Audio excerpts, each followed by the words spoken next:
How do I initiate a refund request for my Microsoft subscription? Hello and welcome. In today's guide, we'll walk through the process of initiating a refund request for your Microsoft subscription. Whether you accidentally purchased a service or no longer need it, getting a refund can sometimes be crucial. Note, the availability of refunds depends on Microsoft's refund policy, so ensure to check that beforehand. Is my Microsoft subscription eligible for a refund? Before you proceed, it's important to know that not all Microsoft subscriptions are eligible for refunds.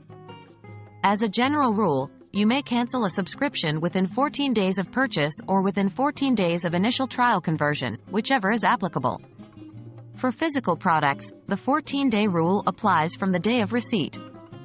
For monthly subscriptions, you might not get a refund if you cancel after the monthly billing cycle has begun.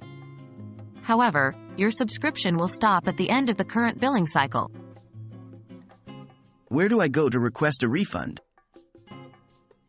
To request a refund, you'll need to visit the Microsoft account website. Here are the steps to do that. 1. Sign in to your Microsoft account on their website. 2. Navigate to Payment and Billing greater than Order History. 3. Look for the order or subscription you want to request a refund for, and then select Request a Refund. What information do I need to provide? When requesting a refund, Microsoft may ask for the following information. Reason for the refund request. This helps Microsoft understand your problem and improve their services in the future. Purchase details. This includes the product name, date of purchase, and the order number. You can find these details in the order history of your account. We hope this video was helpful in guiding you on how to initiate a refund request for your Microsoft subscription. Remember to check Microsoft's refund policy to ensure your purchase is eligible for a refund.